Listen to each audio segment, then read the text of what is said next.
Ekoprint.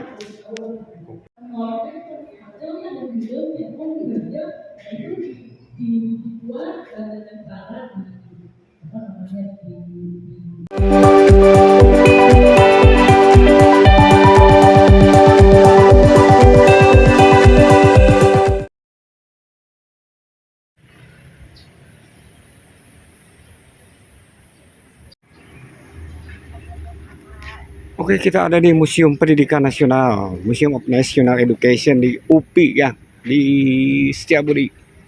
Ini ada pameran launching e-payment menuju digitalisasi Museum Pendidikan Nasional UPI. Nah, yang dimeriahkan salah satunya adalah pameran tunggal seni lukis Dr. Tri Karyono FSN. Wah, rumah batik ada dan sebagainya. Oke, kita masuk. Museum ini letaknya di kampus UPI ya, itu Isola yang legendaris. Ini bangunan baru.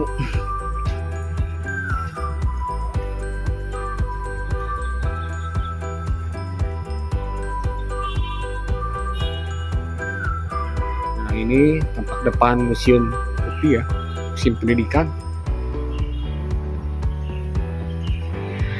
Wah, bisa motonya kayak gini video.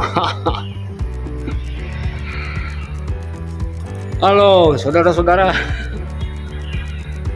kita ketemu lagi ya di halo.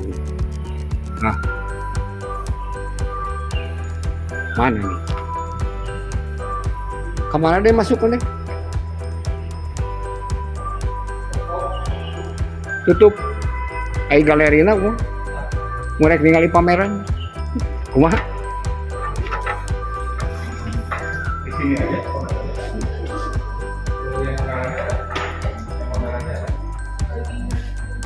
ya. Saudara-saudara, bertemu lagi dengan Erion di Channel. Saya hari ini ada di Museum UPI, Museum Pendidikan Nasional UPI ya. Itu hari ini ada pameran tunggal karya seorang dosen, kemudian ada juga pameran UKM.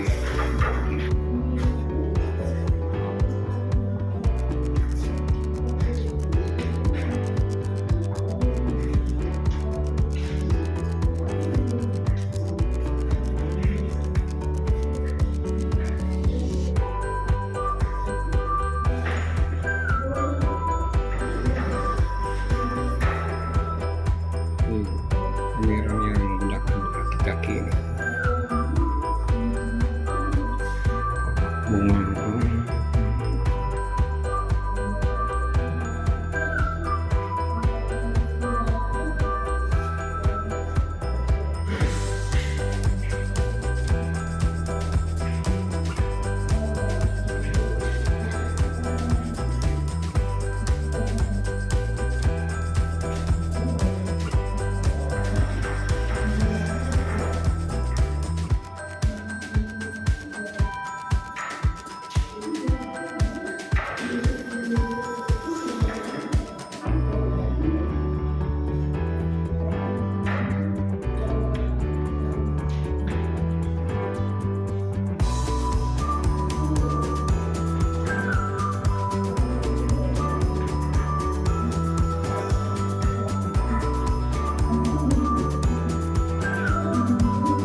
Oke lah, Patri, sehubungan dengan pameran tadi yang di Museum UPI ya, itu prosesnya gimana nih awalnya? Iya, pameran tersebut ada pameran yang menurut saya sih tantangan, karena persoalannya adalah bagaimana kita menyediakan karya yang begitu banyak gitu ya, itu 30 karya.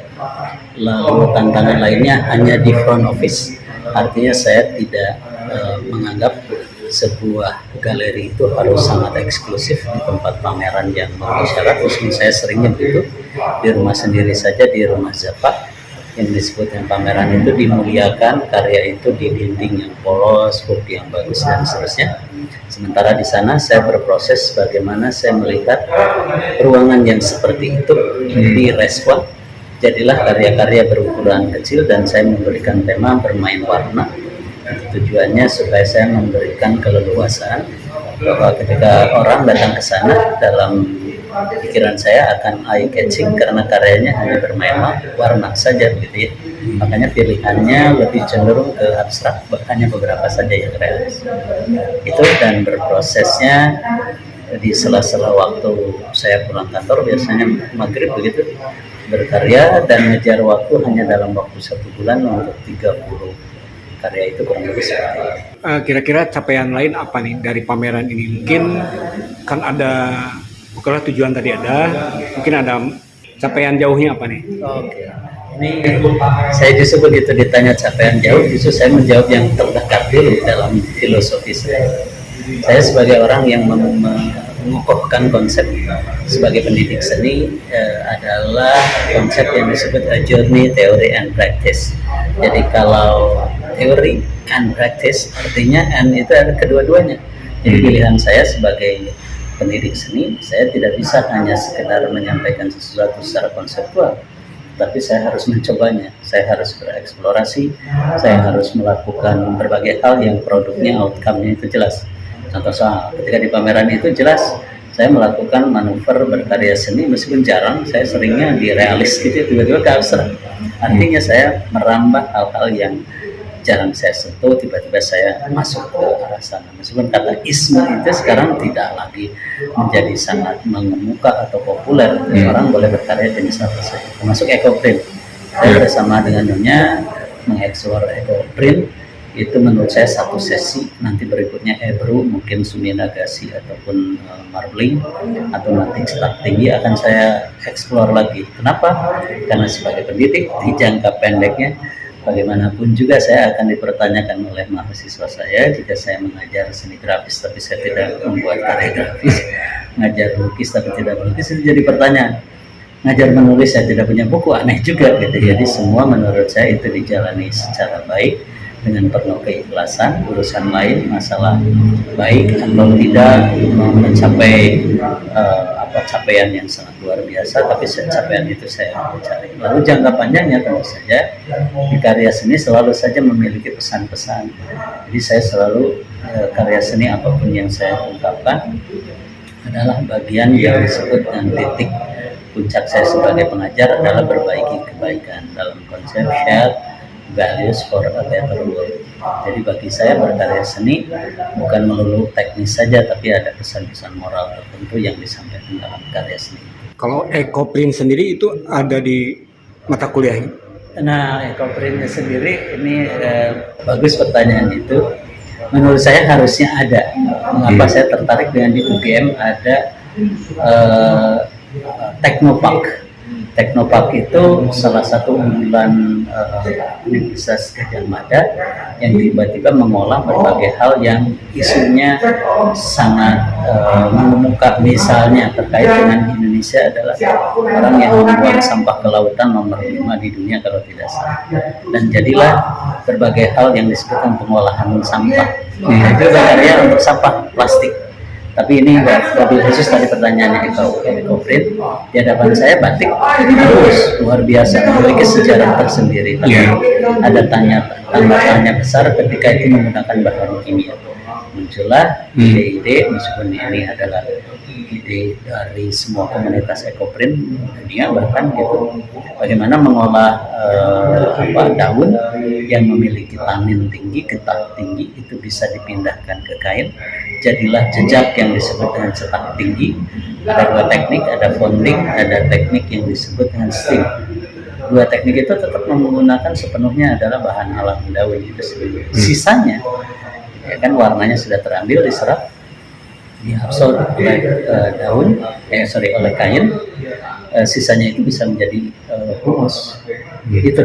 Dan jangan lupa satu lagi, saya juga boleh lihat di Facebook saya atau di YouTube saya, tidak menurut saya sangat daria alias serius mengelola itu, diantaranya punya taman. Jadi tamannya meskipun di lantai 4 terbayang lah yang disebut lantai 4 berarti dak. Bikinlah lembah, jadi tidak keluh kesah, memberikan contoh ke mahasiswa meskipun fasilitas seperti itu kita syukur nikmat saja, bikin lembah lalu menanam berbagai tanaman yang memiliki taman tinggi untuk kepentingan ekofil. Jadi betul-betul swadaya. Itu menurut saya tantangan tersendiri memberikan contoh. Lalu juga boleh lihat nanti di rumah saya selalu ada lingkaran-lingkaran yang terkait dengan imago mundi ataupun simbol-simbol lingkaran itu terkait dengan bagaimana ya kita berkarya seni itu sebetulnya ujungnya ada nilai-nilai ketuhanan, religi dan seterusnya gitu ya.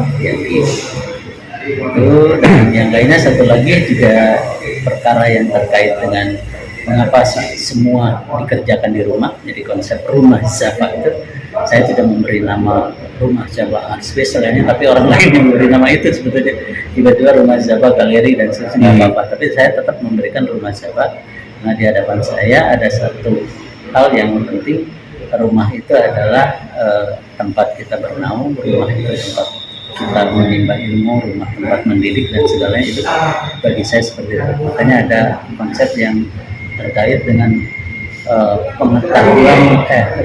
rumah pengetahuan yang dirumahkan, bukan dirumahkan, dipensiunkan. Segala macam rumah itu menjadi pengetahuan saya. Karena pengelolaannya mulai dari saya membangun rumah tidak membuang setetes pun air ke tanah orang lain, dikelola sedemikian rupa, saluran dan lainnya lalu masuk ke septic tank, serapan juga demikian saya bikin, lalu air dari atap juga masuk ke kolamnya dipakai untuk menyiram tanaman, itu saya lakukan. Kayak gitu ya. Dengan untuk mengedukasi. Jadi kalau orang datang ke rumah saya tidak bermaksud show off, tapi selalu menjadi doa buat kawan-kawan yang datang ke rumah. Mudah-mudahan kawan-kawan ya punya rumah mahasiswa lebih dari rumah saya. Tapi ini konsepnya adalah begini. Ini adalah konsep lingkungan. Ini untuk kepentingan masyarakat. Ini bisa tempat berkumpul tausiah budaya. Tausiah sebenarnya ibu-ibu yang datang ke rumah saya untuk ngaji dan lain seperti itu. Entah pikiran macam apa saya di kesenian, tetapi saya dengan istri dan anak-anak kompak untuk hal itu menjadi bagian.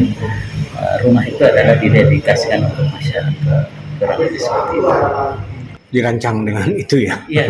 Oke, terima kasih Mas Tri, selamat berpameran ya. Semoga sukses. Iya mana saya pernah ningali jadi pameran ini deh.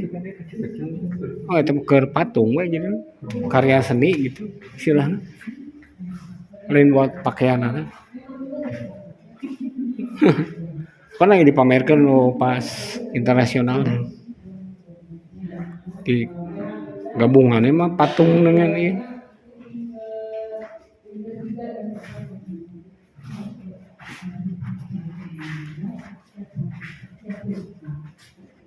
Nah ini batik ayah ekoprint ada.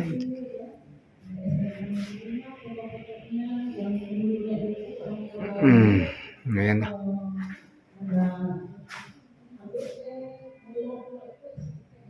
Sukses, oke Kang Heri. YouTube-nya keren, jalan terus.